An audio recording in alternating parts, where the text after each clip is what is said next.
নমস্কার সবাইকে। আমি সুস্মিতা, মেলবর্ন, অস্ট্রেলিয়া থেকে। আজ শনিবার, ঘড়িতে এখন সময় দুপুর 3টে। আজকের ভিডিওটা শুরু করছি আমাদের বাড়ির কাছের একটা পার্ক থেকে। ভিক্টোরিয়ান কালচারাল অ্যাসোসিয়েশন থেকে এখানে হোলির প্রোগ্রামটার আয়োজন করা হয়েছে। চলুন ভেতরে যাই, ভেতরে গিয়ে আপনাদের সাথে পুরোটাই আজকে শেয়ার করব। ভেতরে ঢুকতেই প্রথমেই চোখে পড়ল অনেকগুলো স্টল। ঠিক যেমনটা আমাদের দেশের মেলায় দেখা যায় সেরকমই পরপর অনেকগুলো স্টল বসানো হয়েছে। আর এইদিকে দেখুন, বাচ্চারা খেলাধুলোয় বেশ ব্যস্ত। ঠিক মেলার মতনই এখানে ছোট থেকে বড় সবার জন্য রয়েছে বিভিন্ন রকমের অ্যাক্টিভিটিস। বাচ্চাদের জন্য আলাদা খেলাধুলো, আবার বড়রাও সেসব আনন্দে মেতে উঠেছে। এই দিকটায় আছে বেশ কিছু খাবারের স্টল। এদিকে দেখুন আছে স্পাইরাল পটেটো স্টল।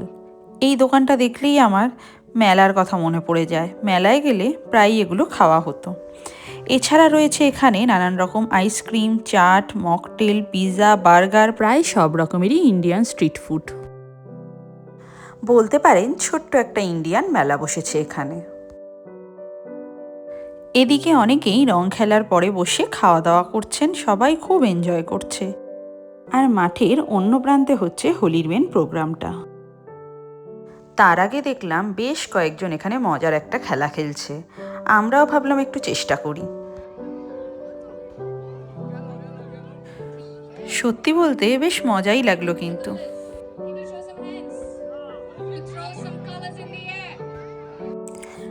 আর এদিকে দেখুন বাচ্চাগুলো কী না মজা করে রং খেলছে। তাদের মুখের আনন্দটা সত্যিই আলাদা করে চোখে পড়ছে।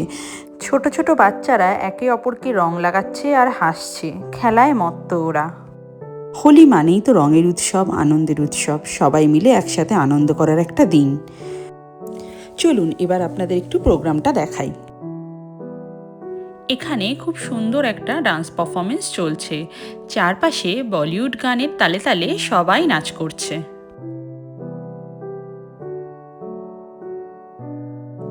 সত্যি বলতে দেশ থেকে এত দূরে থেকে পরিবারের সবার সাথে উদযাপন করার এই দিনগুলো বড্ড মিস করি। কিন্তু এদেশে আসার পর নতুন কিছু মানুষজন যারা আমাদের পরিবারের মতনই আপন হয়ে উঠেছে, তাদের সাথে থেকে আমরা পরিবারের থেকে দূরে থাকার কষ্টগুলো অনেকখানি ভুলতে পারি। আজ আমরাও মন ভরে রং খেললাম।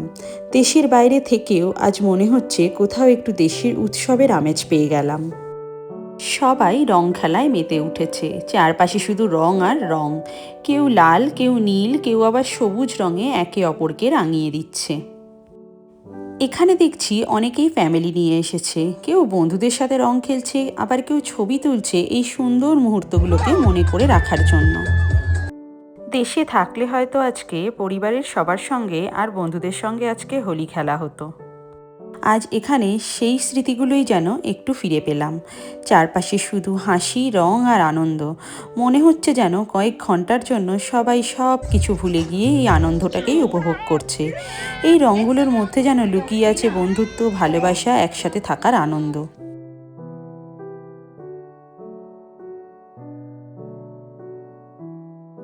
আজকের ওয়েদারটা ভীষণ গুমোট আর মেঘলা। টিপ করে বৃষ্টি পড়াও শুরু হয়ে গেছে। তাই এবার আমরা এখান থেকে রওনা দিলাম। আজ কৌশিকদা আর আবিরিদি আমাদের সাথে রং খেলার এখানে আসতে পারেনি। কৌশিকদার কিছু কাজ পড়ে যাওয়ার জন্য ওদের এখানে আসাটা যেহেতু হয়নি, জন্য আমরা সবাই মিলে ঠিক করলাম এখান থেকে আমরা কৌশিকদা আর আবিরিদির বাড়ি যাব। সেখানে আমরা খানিকক্ষণ রং খেলে তারপর আজকে বাড়ি ফিরবো।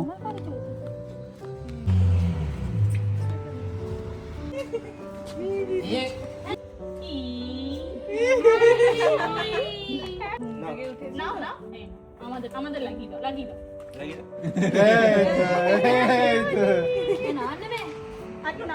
সব আন্টিগুলোকে লাগিয়ে দাও।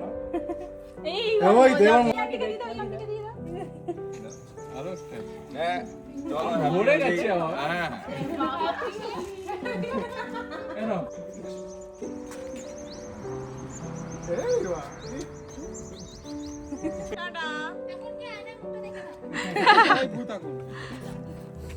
রং খেলা আমাদের মোটামুটি প্রায় শেষ। এখন আমরা বাড়ি ফিরছি। বাড়ি ফিরে ফ্রেশ হয়ে তারপর আমরা যাব তপেনদার দীপান্বিতার বাড়িতে। সন্ধেবেলা আজকে রয়েছে ওখানে ফুচকা পার্টি। বাড়ি ফিরেই একটু ফ্রেশ হয়ে নিলাম, তারপর আবার বেরিয়ে পড়লাম। এখন প্রায় রাত 8টা বাজে। ধীরে ধীরে দিনের আলো কমে আসছে। এখন তো 8টার আগেই সানসেট হয়ে যাচ্ছে। আবার আস্তে আস্তে এগিয়ে আসছে সেই কষ্টের সময় শীতকাল। পৌঁছে গেছি দীপান্বিতা আর তপেনদার বাড়িতে। ভেতরে ঢুকেই দেখলাম আবিরিদি সবার জন্য বানিয়েছে ভেজিটেবিল পকোড়া, আর দীপান্বিতা বানিয়েছে ঠান্ডা ঠান্ডা লস্যি। রং খেলার পর ঠান্ডা কিছু খাওয়ার একটা আলাদাই মজা আছে, তাই দীপান্বিতা ভেবেছিল সবাইকে লস্যি খাওয়াবে। আর আজকে এই গুমোট ওয়েদারে বেশ গরম লাগছিল, তাই এই সময় ঠান্ডা লস্যি খেয়ে সত্যি শরীর আর মন একেবারেই দুটো ঠান্ডা হয়ে গেল। এদিকে সোম কয়েকজন আঙ্কেলকে নিয়ে বসে পড়েছে পাজেল নিয়ে। ওদের বেশ মন দিয়ে পাজেল সলভ করতে দেখছি। আর এদিকে আমরা দীপান্বিতাকে একটু হেল্প করছিলাম ফুচকার প্রিপারেশনের জন্য। ফুচকাগুলো ভাজা হচ্ছে আর এদিকে দই ফুচকার জন্য দইটা রেডি করা হচ্ছে। টক জলটা আগেই বানানো হয়ে গেছে, ধনে পাতা পুদিনা পাতা দিয়ে সবুজ যে টক জলটা হয় ওটাই বানানো হয়েছে। এদিকে একে একে সব কিছু রেডি হয়ে গেছে, ফুচকা, আলু মাখা, টক জল, দই ফুচকার দই সব। এখন তো মনে হচ্ছে আজ মন ভরে ফুচকা খাওয়া হবে। প্রথমে ঠিক হলো ছেলেরা আগে টেস্ট করে বলবে কেমন হয়েছে, তারপর মেয়েরা আমরা শুরু করব আমাদের ফুচকা খাওয়া। বন্ধুদের সঙ্গে বসে গল্প করতে করতে ফুচকা খাওয়া এই মুহূর্তগুলো কিন্তু সত্যিই খুব স্পেশাল। ছেলেদের মোটামুটি খাওয়া শেষ, এখন আমরা মেয়েরা বসে পড়েছি। বেশ ঝাল দিয়ে টক জল দিয়ে আজকে ফুচকা খাওয়া হবে।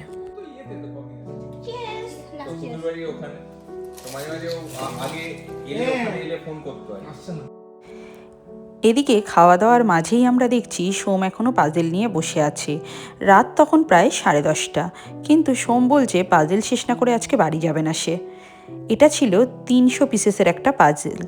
ওর বয়সের তুলনায় একটু কঠিনই বলা যায়। শেষে সবাই মিলে ওকে হেল্প করতে বসে পড়েছে। কেউ পিসেস খুঁজছে, কেউ জোড়া লাগাচ্ছে, সবাই মিলে একেবারে টিম ওয়ার্ক শুরু হয়ে গেল। শেষমেশে সবাই চেষ্টা করে পাজেলটা খুব তাড়াতাড়ি কমপ্লিট হয়ে গেল। সোম তো ভীষণ খুশি। সত্যি বলতে বাচ্চাদের এই ছোটো ছোটো আনন্দগুলো দেখতে খুব ভাল লাগে।